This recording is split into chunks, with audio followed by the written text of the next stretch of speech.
తూర్పుగోదావరి జిల్లాలో ఓట్ల లెక్కింపు కోసం పగడ్బందీ ఏర్పాట్లు చేస్తున్నారు పోలీసులు. రాజానగరం నన్నయ్య యూనివర్సిటీ మొత్తాన్ని అదుపులోకి తీసుకున్నారు. కౌంటింగ్ ముగిసే వరకు ర్యాలీలు, ఊరేగింపులు, జాతరలు, సభలు, సమావేశాలని నిషేధించారు.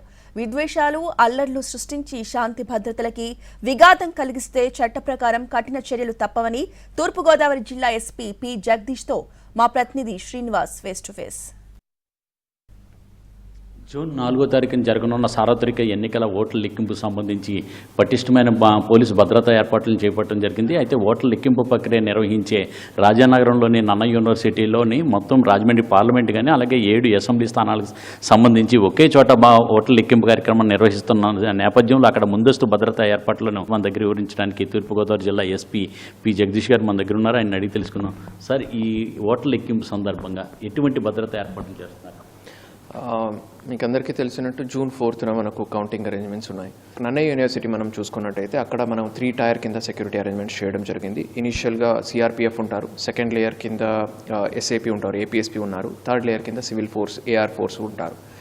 సో ఇది కాకుండా అడిషనల్గా 24/7 సీసీటీవీ కవరేజ్ కూడా ఉంది. చుట్టూ కూడా మనం బ్యారికేడ్స్, కన్సర్టినా కాయిల్స్ కూడా ఫిజికల్ బ్యారియర్స్ కూడా మనము యాక్సెస్ కంట్రోల్ కింద ఎస్టాబ్లిష్ చేయడం జరిగింది. ఇంకా మనకు బందోబస్తుకి చూసినట్టయితే దాదాపు 500 మందితో మనము ఓన్లీ నన్నయ్య యూనివర్సిటీకి బందోబస్తు ఏర్పాటు చేయడం జరిగింది. 1300 మందితో మనం ఓవరాల్ జిల్లా మొత్తానికి మనము కౌంటింగ్ రోజుకి బందోబస్తు ఏర్పాట్లు చేయడం జరిగింది. ఈ ఎలక్షన్లో నగ్గిన వాళ్ళు ఊరేగింపులు కానీ అలాగే ర్యాలీలు కానీ నిర్వహించే అవకాశం ఉంది. వాళ్ళ మీద ఎటువంటి నిషేధం? ఎస్, ఆల్రెడీ కంటెస్టింగ్ క్యాండిడేట్స్తో పాటుగా ఆర్ఓస్ అండ్ డిఎస్పీస్ అండ్ జిల్లా స్థాయిలో కలెక్టర్ గారి తరపు నుంచి కూడా ఆల్రెడీ మీటింగ్ కండక్ట్ చేయడం జరిగింది. వాళ్ళకు కూడా క్లియర్ డీటెయిల్డ్ ఇన్స్ట్రక్షన్స్ ఇవ్వడం జరిగింది. జూన్ 6వ తారీఖు దాకా మనకు మోడల్ కోడ్ ఆఫ్ కండక్ట్ ఉంటుంది. సో అప్పటిదాకా ఎటువంటి ర్యాలీస్ కానీ, ప్రొసెషన్స్ కానీ, క్రాకర్స్ బర్న్ చేయడం కానీ ఇలాంటి దేనికి కూడా పర్మిషన్ ఉండదు. ఈ ఓట్ల లెక్కింపు సందర్భంగా కొంత అల్లర్లు జరిగే అవకాశం ఉన్నది కొన్ని సమస్యాత్మక ప్రాంతాలు. వాళ్ళకి మీరు చేసే హెచ్చరిక ఏముంది?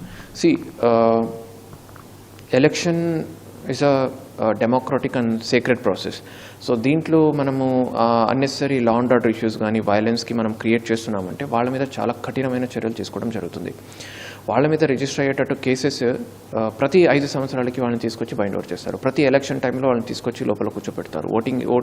ఓటింగ్ రోజు కూడా ఓటు వేయించేసి వాళ్ళని తీసుకొచ్చి స్టేషన్లో ప్రివెంటివ్ అరెస్ట్ చేయడం జరుగుతుంది. వాళ్ళ మీద రౌడీ షీట్స్ ఓపెన్ అవుతాయి. ఇర్రెస్పెక్టివ్ ఆఫ్ ఎవరు గెలిచినా ఎవరు ఓడినా కూడా let's accept the result. Public result ఏమి ఇచ్చింటే, ఏం వర్డిక్ట్ ఇచ్చి ఉంటే దాన్ని యాక్సెప్ట్ చేద్దాము.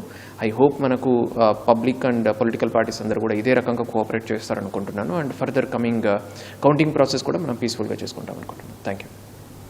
ఎన్నికల కమిషన్ నిబంధనల మేరకు జిల్లా వ్యాప్తంగా కూడా కట్టుదిట్టమైన భద్రతా ఏర్పాట్లు చేయడం జరిగిందని చెప్పడం జరుగుతుంది. అలాగే ఎవరైనా సరే ఎన్నికల కమిషన్ నిబంధనలను అతిక్రమించి ఎవరైనా విధ్వంసాలకు కానీ అల్లర్లకు కానీ పాల్పడినట్లయితే కఠినమైన చర్యలు తప్పవని చెప్పేసి జిల్లా ఎస్పీ జగదీష్ హెచ్చరించడం కూడా జరుగుతుంది. కెమెరామెన్ వాసుతో శ్రీనివాస్, ఎన్టీవీ, రాజమండ్రి.